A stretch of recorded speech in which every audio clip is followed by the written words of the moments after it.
Eh bien, salut à tous et à toutes pour la vidéo sur ma chaîne YouTube et aujourd'hui je vais vous présenter une nouvelle radio que j'ai achetée sur le magasin Wish, donc qui vient tout droit de la Chine. Alors c'est une radio déjà qui ne correspond pas du tout à la boîte, donc on dirait que c'est une boîte qui a été mis, dessus, juste l'autocollant qui a été mis pour la boîte. Donc la marque c'est Illida, le modèle c'est CP-UV2000. Donc vous pouvez scanner le QR code ici si ça vous intéresse. Donc ici il y a ça, là il n'y a rien, ici il y a ça avec des inscriptions de bol. Voilà. Alors je l'ai déjà déballé, je vous mets la vidéo ici dans le coin. Donc j'ai pas pu attendre quand j'ai reçu la radio. Du coup j'ai déjà ouvert et on va je l'ai déjà essayé et on va la renvoyer et on va la essayer. Ici, on voit bien que c'est pris des chocs dans la gueule avec le transport. Là aussi, tous les coins en fait. Parce que comme vous avez vu dans la vidéo, le déballage, elle était pas du tout protégée, elle était juste mis comme ça. Alors au niveau de l'ouverture, donc on l'ouvre comme ça. Voici comment ça se présente dedans. Je vais vous parler des bons points et des mauvais points de cette radio. Il va y avoir une vidéo test. Elle va pas sortir en même temps que celle-ci. Donc abonnez-vous pour retrouver la vidéo de test.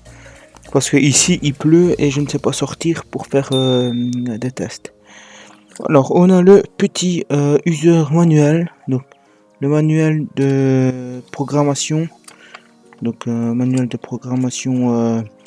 des paramètres. Donc ce qui est bien, c'est qu'il est en anglais parce que j'ai déjà eu des radios carrément tout en japonais. Alors le manuel, l'antenne que je ne sais pas vous dire qu'est-ce qu'elle vaut parce que je l'ai pas encore essayé. Donc voici l'antenne qui est SOP.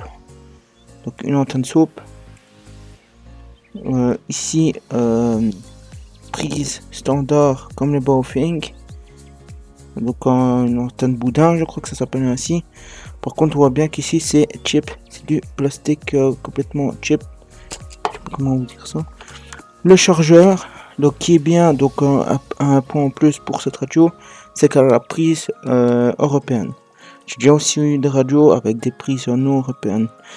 Au niveau de l'alimentation, on est à 110 volts, 240 volts, 50-60 Hz de secteur, 12 volts, 600 Ah pour l'alimentation et un petit plus 5%, je ne sais pas ce que ça veut dire. Donc en prise standard comme ça, comme les appareils électroniques. Donc le chargeur qui a l'air d'être assez costaud. Donc ici je viens juste de voir que qu'il est griffé en fait, je ne sais pas comment ça se fait, qui est griffé comme ça. Donc je sais pas si vous allez le voir, j'espère que le focus va se faire. Alors un petit peu ici vous voyez qu'il est abîmé un petit peu, à mon avis avec le transport. Donc voilà, ici rouge en charge, vert plus chargé.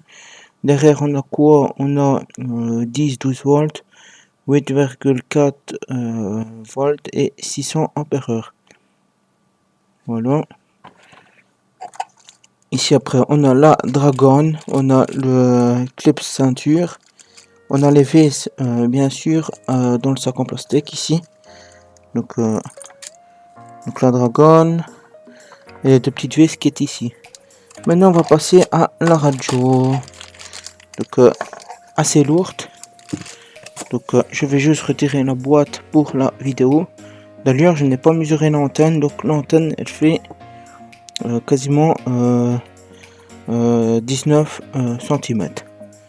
Alors comme ça vous êtes d'accord avec la taille. Au niveau de la radio, toujours dans un sac en plastique, elle est comme ça. Voilà. Donc ici on a un petit plastique qui va s'ouvrir, qui est un protège plastique pour l'écran. Donc qui n'a pas l'air d'être très rayé. J'ai vu une vidéo sur YouTube, il y a juste que 2 vidéos sur cette radio là, pour ça que j'ai hésité pendant un petit moment avant de l'acheter, mais j'ai quand même cédé à l'acheter. Donc un bon point, c'est que moi j'ai eu la chance de pas voir ici l'écran, le plastique du protège-écran ici qui n'est pas griffé, et c'est peut-être pour ça qu'en fait il n'y a pas le logo sur la radio. Les boutons très durs à appuyer, encore petits. Ici, quand j'appuie sur le bouton du dessus, ça appuie sur ce bouton là ou ce bouton là qui active une commande. Bouton PTT, bah, ça peut aller, il est assez molle, c'est de la même chose. Et celui-là par contre il est super dur, c'est peut-être parce que c'est le bouton de détresse. J'ai déjà démonté en deux la radio pour vous dire. La qualité de fabrication des composants a l'air d'être assez bonne qualité, tout en aluminium comme ça, en aluminium ou en acier ou je ne sais pas en quoi. La batterie, par contre, aussi un mauvais point, c'est que je déteste ce système d'ouverture de la batterie. On dirait qu'en fait on a tapé juste un verrou sur un vieux capot. Alors au niveau de la batterie, donc batterie assez légère et une batterie de 7,4 volts et 3800 ampères-heure, avec le petit logo qu'il faut pas le mettre à la poubelle. Donc faut toujours faire attention avec la batterie qui vient de Chine. Alors ici je vais juste cacher mon numéro de série de la radio. Alors ici on a une radio Elida CP UV 2000 qui fait UHF, VHF et FM pour la radio, donc juste pour écouter, pas émettre. Au niveau des fréquences, elle fait du 400 à du 520 MHz et en VHF elle fait du 136 à 174 MHz, puissance de 5 watts. Donc équivalent à du Baofeng, même des autres radios. Voilà. Au niveau de la radio, la taille, je vais vous la mettre ici, elle fait plus ou moins 12 cm, 12-13 cm. Voilà. On va remettre la batterie. Donc on appuie, hop, on la met. Hop, voilà. Ici on peut mettre une petite étiquette, par exemple pour mettre le nom, quelque chose ainsi. Hop, sur le chargeur, ça donne ça. Donc pour vous montrer. Au niveau de la prise d'antenne, ça donne ça. D'ailleurs, on va mettre la prise d'antenne. Au niveau de la prise d'antenne, ça donne ça aussi. Donc voilà. Donc pour vous dire, je l'ai déjà préconfiguré dans mes paramètres. Du coup, qu'est-ce que je veux vous dire par là? Donc mes paramètres, donc c'était aussi la merde avec ce logiciel de brin. C'est que le logiciel Chirp, je sais pas si je le prononce bien, c'est que y a pas le modèle.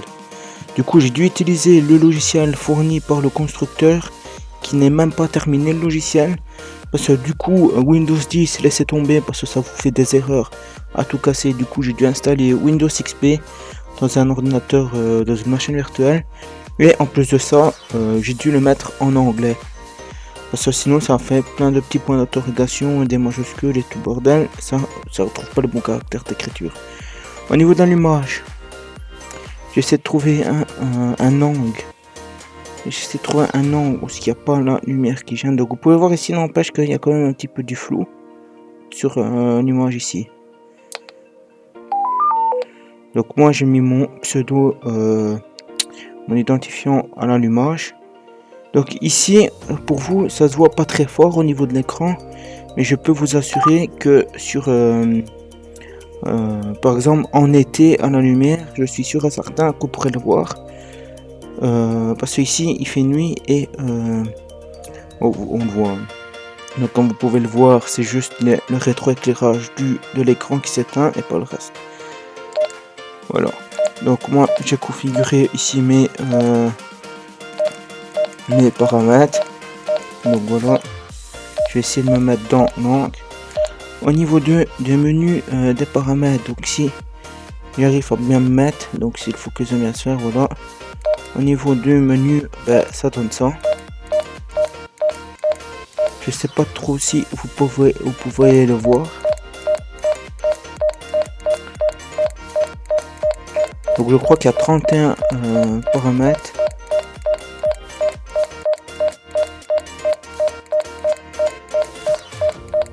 Voilà, donc on a fait le tour de tous les paramètres. Donc voilà. On va se mettre sur le PMR1. Donc PMR1.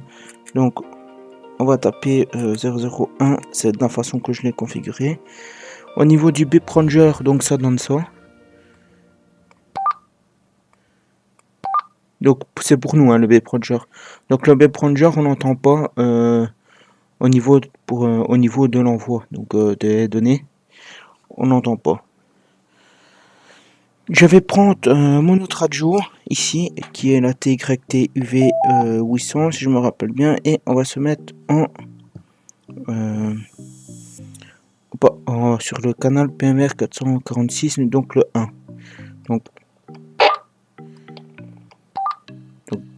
Donc ça donne ça. Donc par contre, il y a un truc aussi que j'ai trouvé, c'est qu'il n'y a pas sur les paramètres, il n'y a pas pour ça. Donc par exemple, si vous écoutez cette fréquence là, vous allez être emmerdé s'il y a quelqu'un qui parle sur l'autre fréquence.